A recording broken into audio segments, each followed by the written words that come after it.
Buongiorno e benvenuti sul canale di Alfred73.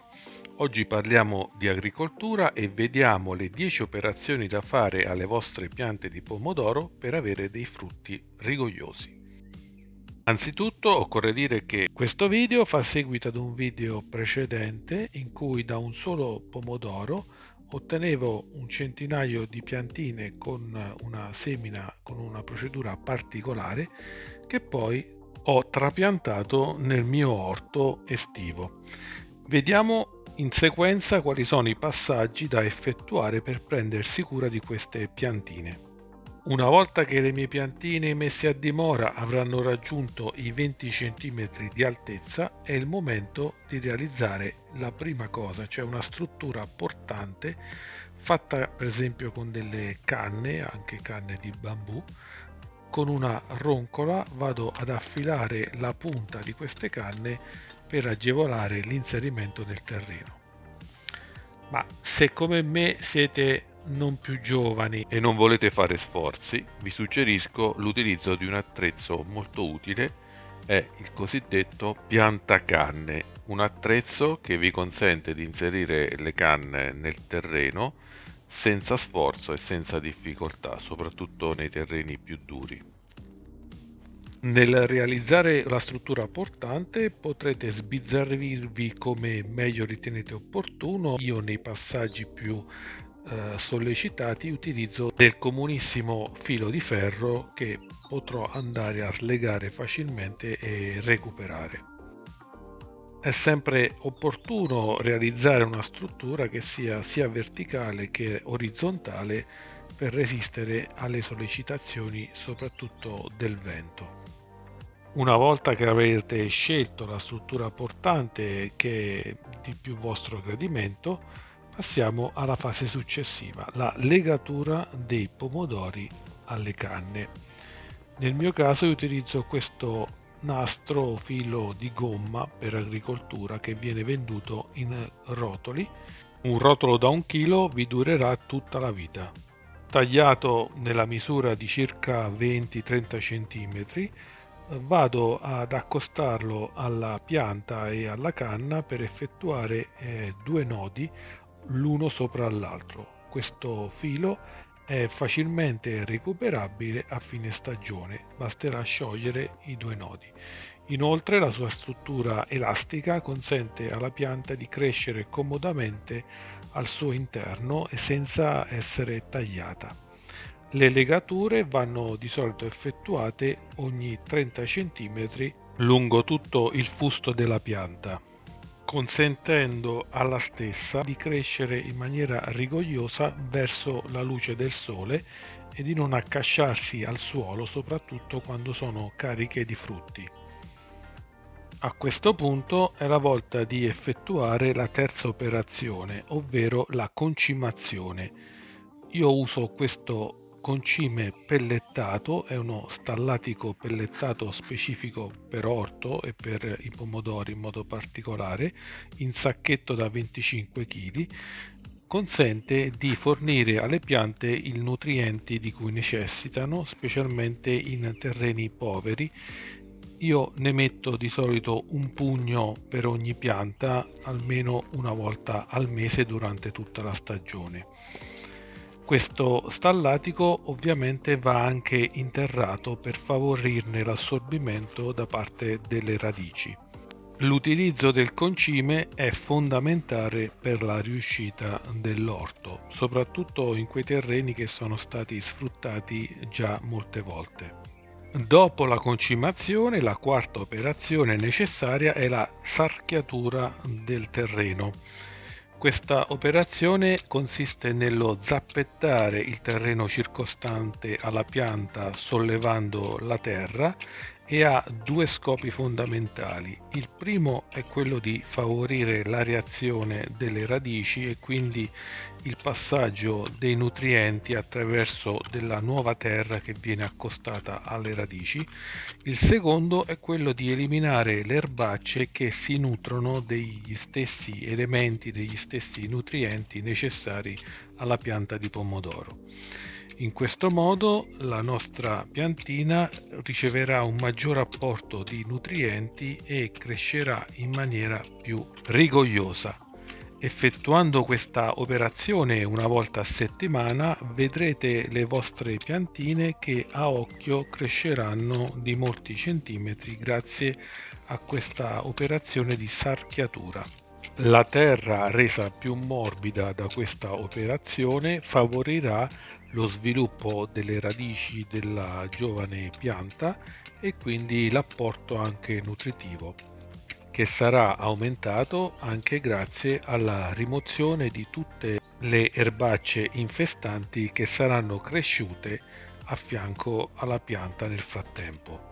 La sarchiatura effettuata dopo la concimazione favorisce la disgregazione del concime nel terreno. A questo punto è il momento della quinta operazione, l'irrigazione, che consiste nel irrigare, meglio se con acqua piovana, tutta la terra che si trova intorno alla pianta e cercando di evitare di bagnare le foglie della pianta stessa. Vi ricordo che lo scopo dell'acqua è quello di sciogliere gli elementi nutritivi presenti nella terra circostante le radici della pianta e non di dare l'acqua direttamente alla pianta. La giovane pianta potrà essere irrigata ogni 2 giorni per favorire lo sviluppo delle radici e man mano che crescerà e avrà i primi frutti passeremo ad una volta al giorno, aumentando il dosaggio man mano che si va verso delle temperature più elevate. Il momento ideale è o la mattina presto o la sera tardi.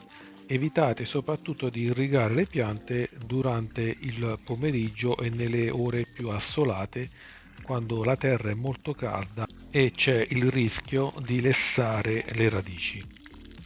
L'irrigazione ad intervalli regolari consente di evitare alcune patologie del pomodoro, come ad esempio il marciume apicale, una patologia che colpisce le piante soprattutto che ricevono una irrigazione irregolare con eccessi o carenze di acqua. Questa patologia è determinata anche dalla carenza di calcio nel terreno. Per evitare questi problemi di stress idrico possiamo utilizzare un impianto goccia a goccia come quello che vedete, semplice da realizzare, dove una manichetta gocciolante con fori ogni 30-40 cm è collegata all'impianto idrico e permette di irrorare attraverso i suoi ugelli ogni pianta in maniera regolare per tutta la lunghezza del nostro filare. Questi impianti goccia a goccia funzionano ad una pressione inferiore a quella dei 2 bar normalmente prevista dal nostro rubinetto.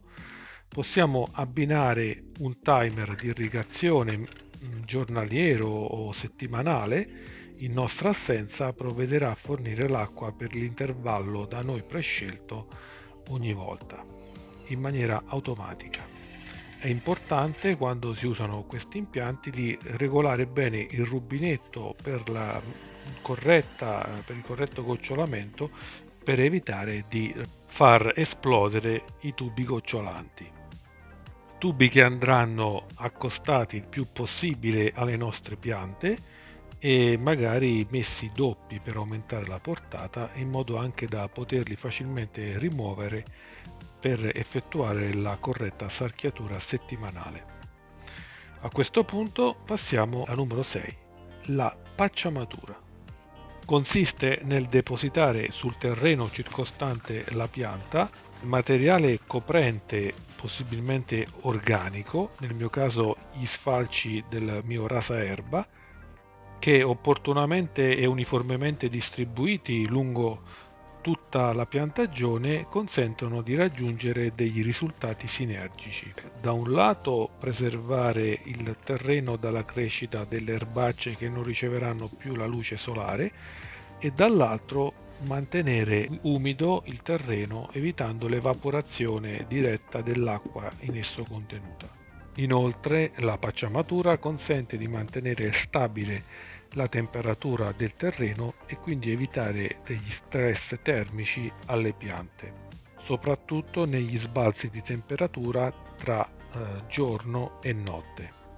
Se non avete il prato, potete utilizzare della paglia essiccata da disporre intorno alla pianta, o ancora meglio uno specifico telo pacciamante, che sia esso sintetico o biodegradabile, specifico per agricoltura. E veniamo alla settima operazione, la sfemminellatura. Con questa forbice, che uso io da sarto, vado a tagliare i rami cosiddette femminelle che nascono tra l'intersezione del fusto e i vecchi rami. Questi rami, se non opportunamente tagliati, essendo molto prolifici, assorbendo gran parte dell'energia della pianta, riducono la quantità di frutti e rallentano la maturazione dei frutti già presenti. Questa operazione di sfemminellatura va effettuata prima possibile per evitare che queste femminelle crescano eccessivamente, rubando energia alla pianta. Tuttavia, queste femminelle, una volta rimosse, possono anche essere utilizzate per realizzare una nuova pianta per talea. Infatti, inserite queste talee all'interno di un vaso pieno d'acqua, faranno delle radici che poi dopo qualche settimana possiamo andare a conficcare nel terreno per avere una nuova pianta. E arriviamo all'ottava operazione da compiere, la pulizia. Sempre con la stessa forbice da sarto vado a rimuovere le foglie secche o le foglie malate, allontanandole dalla pianta, eventualmente anche eliminando dei rami interi se sono rovinati, o anche togliendo quei rami che si trovano alla base della pianta e che possono, essendo più vicini al terreno, essere veicoli di malattie e di infezioni. Rimuovere i rami che nascono sottoterra vicino alla base della pianta contribuisce a rendere la pianta più rigogliosa.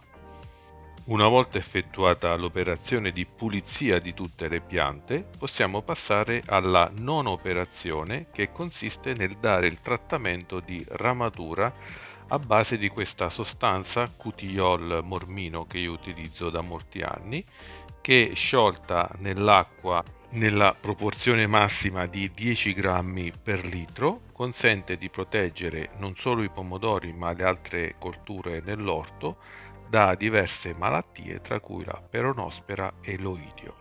Utilizzando una pompa da 2 litri a spruzzo a pressione e andando a caricare questa pompa, è possibile spruzzare con efficacia la pianta e le foglie e andare anche nei punti più inaccessibili del fusto, coprendo tutta la pianta di acqua ramata. Questo trattamento, ripetuto ogni 15 giorni, preserverà le nostre piante dalle malattie. Tuttavia, trattandosi di una sostanza tossica per l'uomo, dovrete rispettare i tempi del trattamento prima della raccolta dei frutti, così come riportato nell'etichetta del contenitore. Per lo stesso motivo, evitate di trattare i fiori e soprattutto i frutti in fase di raccolta.